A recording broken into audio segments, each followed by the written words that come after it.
It's playoff week here on Sports Paws. Men's and women's basketball were in Albany for the MAAC Championships. One team's going dancing, the other was sent home early. And there was much more excitement on the ice for men's and women's ice hockey. One team competed in the NCAA Tournament for the first time ever, while the other squad needed to get past the defending national champions. Sports Paws starts right now.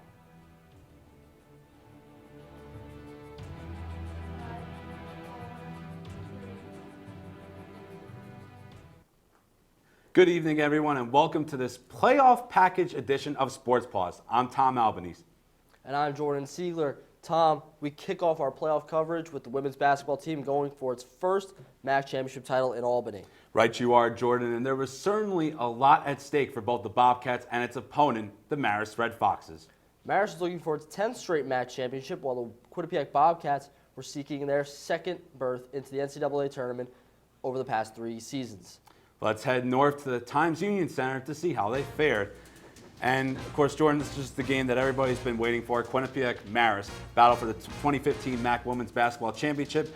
Right from the opening tip, Samantha Guastella over to Jasmine Martin, and she nails the nice layup right there. So Quinnipiac up early 2-0, and Quinnipiac going to continue that offense momentum as Abshire gives it over to Martin as she jab steps, and she gets that beautiful three-pointer right there as Quinnipiac goes up 5-0. They will add another bucket to make it 7-0. Madeline Blaisdell for Marist. She's going to stop the bleeding right here with this layup. Boo Abshire called for the foul. Marist trailing 7-2. Later on, Nikolai Nostagar to Maria Napolitano for 3. Quinnipiac goes up 33-30 at halftime. And as we move on to the second half, Boo Abshire to Martin with another quick jab step and a nice three-pointer right there by Martin. Quinnipiac goes up 39-31. But Marist, they're not done just yet as Sydney Coffey with a nice pass to Tori Giroz. And Giroz makes the layup right there. Marist starting to come back, only down by 6. Giroz back to Sydney Coffey for 3, and she nails the three-pointer right there. Marist only now down by 3. And Coffey, she's going to tie it right here with another three-pointer. Marist comes all the way back and ties it at 39 apiece. And off the inbounds pass from Abshire, Quinnipiac going to start to get on a run as Nikolai Ostergaard with the layup right there. And Ostergaard, we're not done talking about her as she gets the steal and she gives it over to Brianna Ramos, who goes coast to coast for the layup. Quinnipiac, they go on to win the MAAC Championship by a final score of 72-61. As you see there, Coach Tricia Fabry just dancing around with her teammates in celebration. The captains, Abshire, Martin, and Guastella, will hold up the trophy. And at the end of the game, Q30's Jon Alba got the chance to speak with the MVP and Jasmine Martin and Samantha Guastella. Jon Alba standing with the NCAA Tournament bound Quinnipiac Bobcats, Samantha Guastella and Jasmine Martin. This team, 31 wins, 3 losses, just took down Marist in the MAAC Championship game. This has just been a whirlwind of a MAAC tournament, hasn't it? You got a couple close calls in the Siena game, a couple close calls in this one. But Sam, there was no doubt about it, was there? No, I mean, in the first half, we had a little bit of foul trouble, and you could sense that there was a little bit of uneasiness. But I think once the second half rolled around and everyone stuck together, we knew we were going to win the game. Absolutely. Jasmine, you're named MVP for this tournament. Struggled a little bit in the regular season. Didn't end up getting named to any of the MAAC tournament team or MAAC teams at the end of the season. You turned it into a second gear on this one. What happened? Well, you know, I think the accolades over the years, I've gotten many accolades, and sometimes it's nice to see other people get what they deserve. And, you know, I think everyone on my team who got first, second, or third team deserved to be there. Me personally, I didn't do what I needed to do this year, and that's fine because we ended up 31-3 with a MAAC championship and, going to the NCAA tournament. So I try not to look at that because in the end we got what we ultimately wanted. So this team's second NCAA tournament appearance in program history. It also happens to be their second NCAA tournament appearance. Just 2 years ago, this team went undefeated in the Northeast Conference, ended up playing Maryland in the NCAA tournament. Is there something different about this year's team from that squad? I mean, I think there's just a maturity. I think us being seniors, we've been there. We've seen how the NCAA tournament works, and now I feel like we're ready to maybe get a better seed, get a better chance at a neutral site, and hopefully get a first-round win. Jazz, any thoughts on that? Like Sam said, I think we're ready. We're definitely a lot more mature. And, whoever we end up playing, I think, like I said earlier, we can give them a run for their money. We're ready. I got to ask this question, too, before we wrap things up. Marist and Quinnipiac have a history, and Quinnipiac's only been in the MAAC for 2 years now. Marist won 9 consecutive MAAC championships heading into this one. Did you guys want Marist from the start? I know you had the opportunity to play Iona or Fairfield or any of these other teams, but did you guys want Marist from the beginning? Yeah, absolutely. I mean, this feeling right now finally puts to rest last year, and I wouldn't want it any other way. Same. It had to be Marist. It had to be.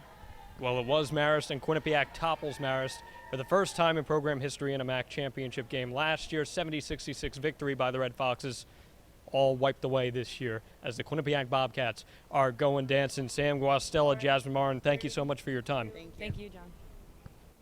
So, with the MAAC Championship now taken care of, the team now sets their sights on the NCAA Tournament. The only question remaining is who will Quinnipiac play in the first round? The team held a viewing party Monday night in Lender Court to watch ESPN's selection show live. The Bobcats earned a 12th seed in the tournament and will take on 5th-seeded Oklahoma in the first round this Saturday. We now are going to bring in our analyst, Andrew Badillo, to talk about the women's basketball team. Andrew, first thing I want to start you off with is what do you think of this matchup with Oklahoma?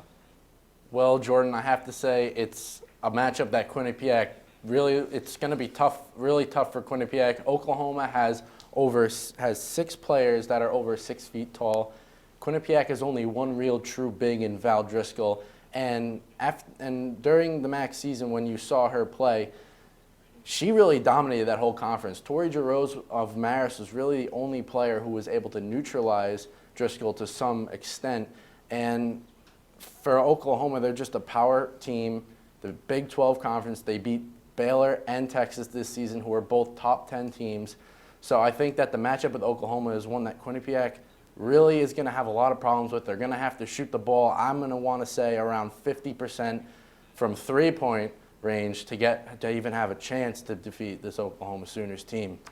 Yeah, Andrew, you make a good big point in how Oklahoma, with all their offense, and Quinnipiac is going to have to do something in terms of with that offensive push. So that leads into our next question. So we saw in the MAAC championship game that the Gold Rush really seemed to struggle.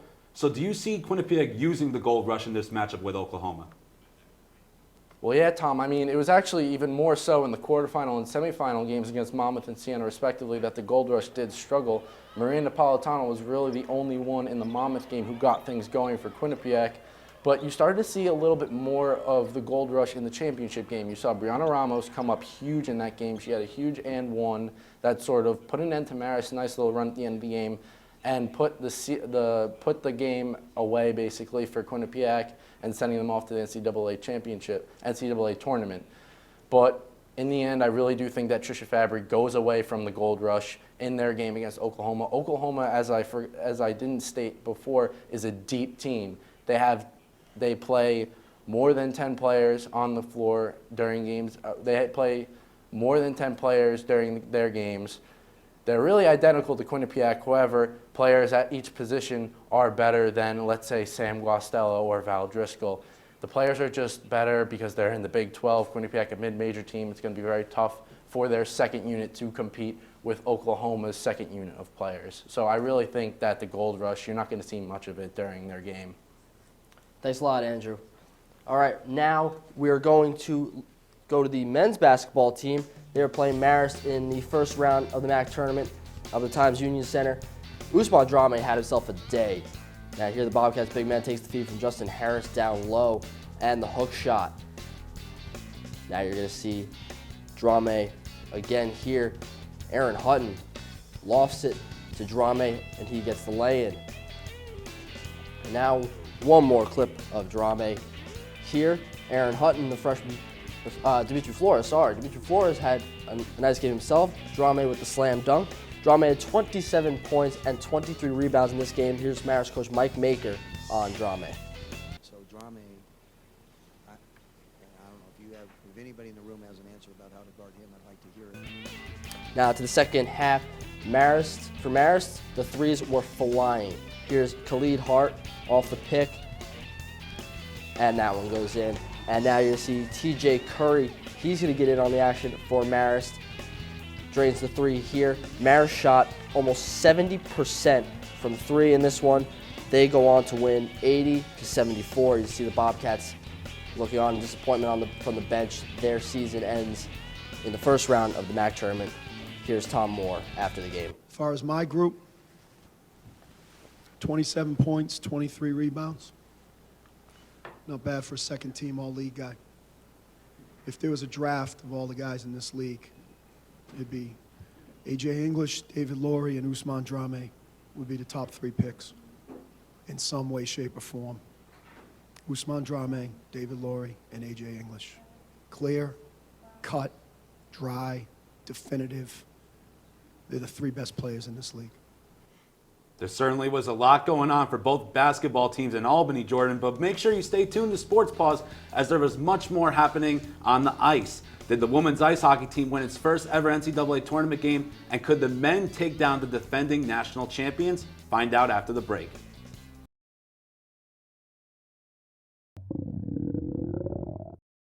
I could really go for a Ray and Mike sub right now. Come to Ray and Mike's and try our Philly chicken and cheese for just over $4. Giant cheesesteak subs and mouth-watering boar's head sandwiches for as low as $4.75. Q-Cash accepted just a mile down the road on Whitney, here at Ray and Mike's.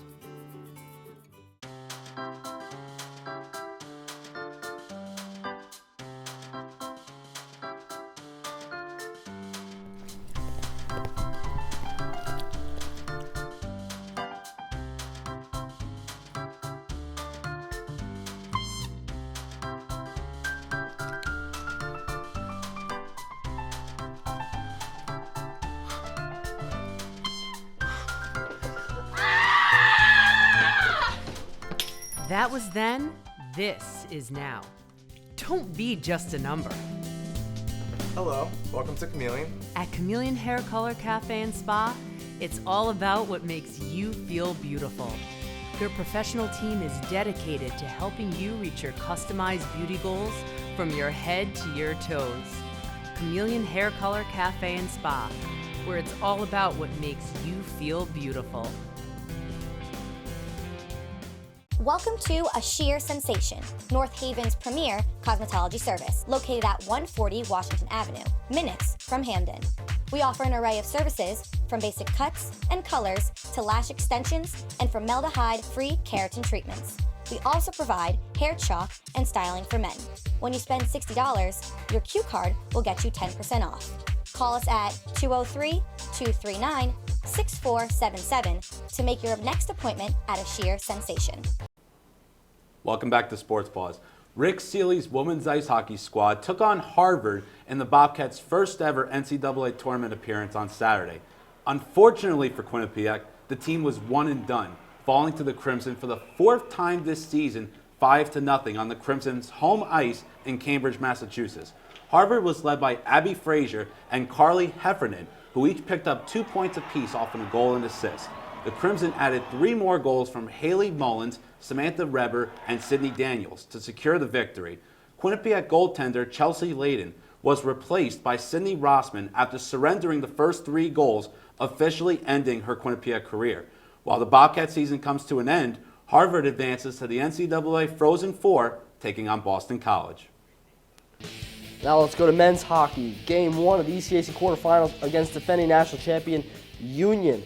In the first period, Michael Gartig was the star early on. You're going to see here Mark Bennett of Union, the shot, Gartig with the nice glove save. A little later on, Daniel Ciampini gets a shot on net, another nice save by Gartig. And then, later in the first period still, Gartig again on Mark Bennett, making another save. Now about 10 minutes into the first period, Matt Wilkins, he's going to break through, gets it past Gartig, gives Union the 1-0 lead. Gartig can't save them all. About 5 minutes later, still in the first period, it's Mike Vecchione. He gets one past Gartig. Now it's 2-0 Union. So the Bobcats in a 2-0 hole heading into the second period, but that lead won't last long for Union. Tim Clifton, he's going to tip this one in front of the net, goes in, cuts the lead to 1. Still in the second period, Eli Lichenwald tries the shot, but Gartig with another nice glove save, still 2-1. Now about 5 minutes into the third period, off the face-off, Michael Pontarelli scores for Union, puts them back up by 2. Now about 90 seconds left in the game, the Bobcats desperately needing a comeback. Justin Augusta, the beautiful pass, finds Sam Annis for the wide open net. Makes it 3-2. But hold up, Sam Annis isn't done yet. All the save here, the puck is going to go out to Devon Taves. Taves finds Annis in the corner, and he puts it past Colin Stevens. Ties the game at 3. Now we're going to jump to the third overtime. We're going to listen to Mark Splain on the call for QBSN. Between the circles, near side point now. Back to Federico, fires one on net, trickles through, and they score! Deflected in front, the Bobcats win it! Triple overtime, they take game Bobcats 1. go on to win 4-3 in triple overtime. Here's Coach Rand Pecknold after the game. We feel real fortunate. They jumped us. They made some great decisions early in the game. They were better than us early. They had some good systems. They had a good game plan. And, for us to come back down 3-1 with 2 extra attacker goals, doesn't happen a lot, and I feel I'm just so proud of my guys. We never had any quit, and it really was a great college hockey game. We feel fortunate to get the win. Jordan, that was an incredible comeback in Game 1. Union would take Game 2, and so that would force the winner-take-all Game 3 at High Point Solutions Arena. Early in the first period, Spencer Fu with the quick shot, but a nice save by Michael Gartic. But later in the first period, Quinnipiac is going to get a setback. As we take a look in slow motion, Daniel Ciampini slides directly into the leg of Sam Annis. And as you can see, Sam Annis is in serious pain right there, rolling around on the ice. He would be helped off the ice by Alex Barron. Annis did not return to the game. So Quinnipiac going to need to look for their offense from another player. Soren Janssen is going to be that player with that goal right there past Colin Stevens. Quinnipiac takes an early 1-0 lead, and they will hold that lead into the second period, where Landon Smith gives the puck to Soren Janssen once again, and he gives Quinnipiac a 2-0 lead with his second goal of the game. But 3 minutes later, Union says, we're not going home just yet, as we have a goal right here by Matt Wilkins, and he puts cuts Union's deficit to just 1. And off a Quinnipiac turnover, Nick Cruz tries to go for the shot, but what a save right there by Michael Gartig. Quinnipiac trying to go up 3-1 as Travis St. Dennis tries to get the puck in the net, but Colin Stevens on the other side makes a nice save. Quinnipiac takes their 2-1 lead into the third period. Union trying so hard to tie up the game, but look at all the Quinnipiac Bobcats in the middle of that net, keeping the puck out. And Union, one more try right here by Max Novak, but a save right there. With less than a minute to go, Union on the 6-4 advantage, but a turnover and an open net goal right there by Matthew Pekka seals the victory for Quinnipiac. They go on to win 3-1. The Quinnipiac Bobcats advance to the ECAC semifinals, where they will take on the Harvard Crimson. Here's Soren Janssen after the game to talk about the impact of losing Sam Annis. Every guy on the team is going to step up a little bit. Obviously, Sam's a huge part of our team, and he obviously provides a lot of offense for us. But collectively, as a group, like tonight, for the rest of the game, we were able to step up. There's guys that are playing more minutes to compensate for him, and there's guys that are making little plays that often go unnoticed. But as a collective group, we're able to pick up the slack by everyone doing the little things. And now we bring in our hockey analyst for men's hockey, Tyrell Walden-Martin. Tyrell, how are you doing? I'm great, guys. How y'all doing today? Oh, we're doing just fine, thank you. So we saw, obviously, in the Game 3 highlight that Sam Annis obviously went down with a potential leg injury. So if Sam Annis, we don't see him in the semifinals, who do you think really needs to step up for Quinnipiac, and how far do you think they can really go? It was an unfortunate injury. I was there to watch the game. So what I believe is going to happen is Matthew Pekka is going to have to step up. We all know that he's been a great distributor this season, and once in a while he has come in and scored the goals. He's been a streaky goal scorer. But what's going to happen is he's going to have to step up, because in the past he has been that go-to scorer for the Bobcats before Annis got here. And now that he possibly could be out, we're going to need him to come in. Also, freshman Landon Smith, I think he's going to be a big factor. Rand Pecknold has referred to him before as a great goal scorer, so we're going to have to wait and see. He has had spurts in the season that he has come in and just been fantastic.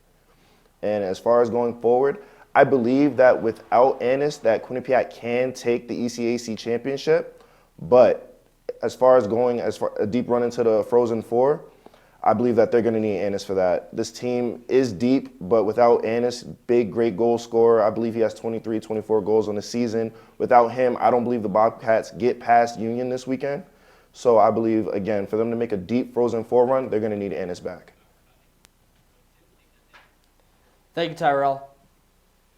Well, that's all we have for you tonight here on Sports Paws. Be sure to tune in next week for more Quinnipiac sports. And also make sure you follow Q30 Sports on Twitter and Facebook at Q30 Sports for updates on the ECAC action up in Lake Placid. And also check out our website, Q30television.com, as our team will be going to Lake Placid and they'll be posting lots of content throughout this weekend.